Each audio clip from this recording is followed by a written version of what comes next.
Hi there, welcome back to Our Little Handmade Home. My name is Tanya, I'm the creator of this channel, and it is my goal to help you turn any house into a home, one easy handmade project at a time. Today I have something a little different for you. It is not a project per se, but more of a way to get more done. I've been asked over the years to let you guys into my studio, and I've been asked a few times how to set up sewing in a small space. So today we're going to cover both. So let's get started.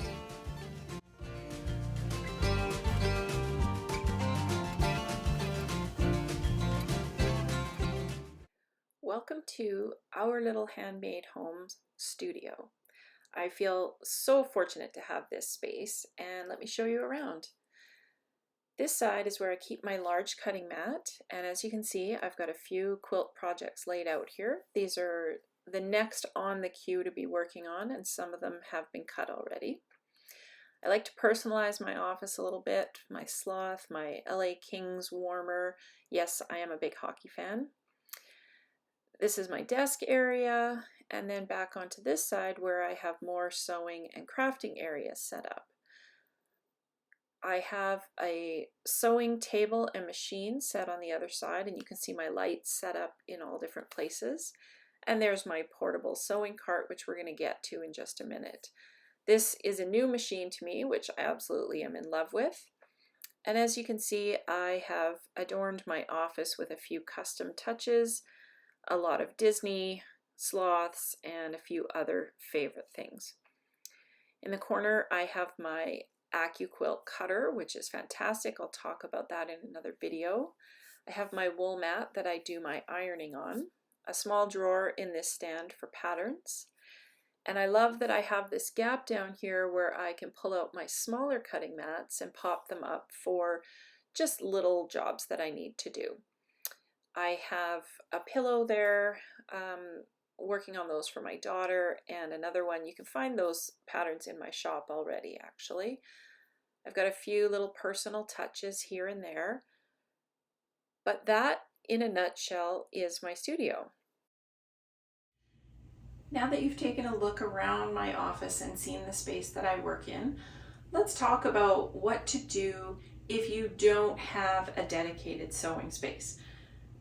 Even if you do, you might want to set up something like this, and this is a portable sewing station. So we'll talk about how I've put it together, and then afterwards we'll take a look at what I actually have in here that I like to have at my fingertips when I'm working. So what I've done is just used a classic rolling cart. You can get these in a lot of places. This one came from Staples. You can get them at IKEA, Walmart, probably Canadian Tire. Being Canadian, I don't know all the different stores down in the States that you could get them, but pretty sure you could get them anywhere. They're perfect because they're a good size. They tuck away easily. You can take them with you, and they hold a lot of stuff. So while I have it up here on the table, I'll just give you a quick look at what I've got on the back here. So I've taken two of my long cutting rulers, and I've just used a simple a large clip to hold this one in place, and then I slide this one in. I just put it in the bottom, tuck it in here, and they stay nice and neat. I have a 12-inch square here as well that I can just slip in on the back. And then on the front, you'll see I've got a couple of containers. These are just magnetic. I picked those up at the dollar store. It's a great way to corral your measuring tape if you don't like to have your measuring tape flopping all over the place, unless of course you wear it around your neck. But this is a good place to have it when you're finished sewing for the day, right at your fingertips. This one, as you can see, has clips in it. And then these are here ready to hold whatever I'm working on. I could put my pattern in here. I could put all sorts of things. This type of clip also acts as a hook. So I have a couple of small templates here that I can have right with me. And you could have any number of these attached to your cart, also magnetic. These also came from the dollar store. Now I'm going to take this down and we're going to take a look at what is inside the cart. This is the top bin of the cart. This is where I'm going to keep my most used items handy. So I've got my rotary cutters. I have my smaller rulers that I don't want to get lost down the back. I keep my 4.5-inch non-slip ruler. And I have a longer, narrower one as well. I keep my pinking shears, my scissors. I have some needles. Here's some extra clips, just a little dish to throw those into. And these bins also came from the dollar store. Now, if you can see down on the second shelf,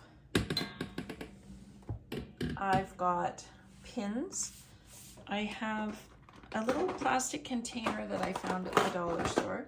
This holds all the pieces that came with my sewing machine, but because I have the table with the insert around it, I'm not able to use the storage boxes that are on the machine.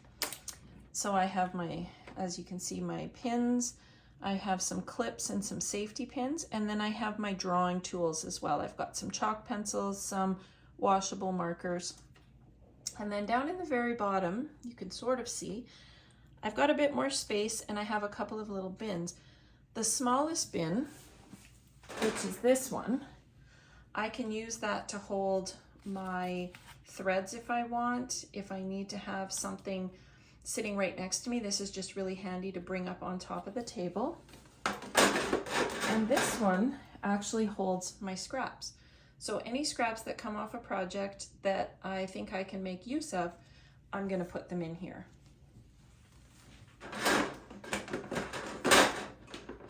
I have another one of these plastic containers like I use to hold my sewing machine parts.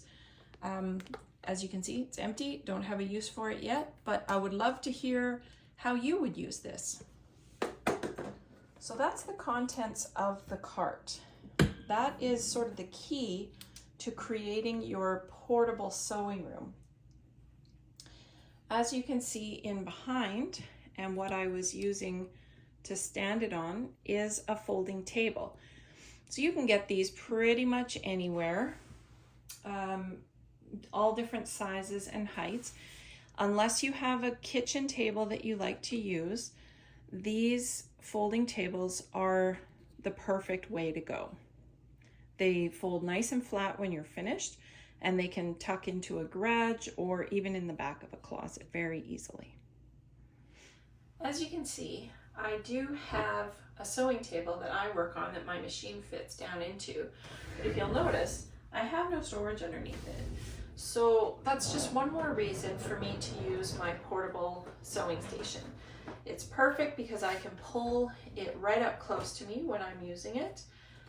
If I need to shift my table, I don't have to worry about all my tools being in drawers that I can't reach, and it just makes things so much easier. What I also really like is that I can pull any of these containers out of here as I need.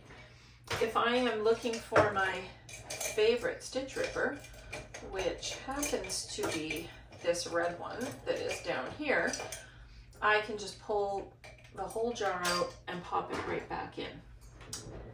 So whether you have a dedicated sewing space or not, having one of these carts really is the handiest thing.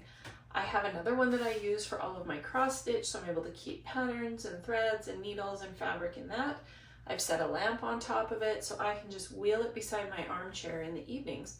I have light and I have all the tools that I need right at my fingertips. So whether you're a casual sewer, a full-time quilter, or something in between, these rolling trays really will be your best friend. I hope you enjoyed today's video, and I hope that you're going to go ahead and set up your own portable sewing station. Any products that I used in this video that I have links to, I will go ahead and leave down below. And be sure to tune in again next week when we'll be back to sewing with a new pillow project. See you then.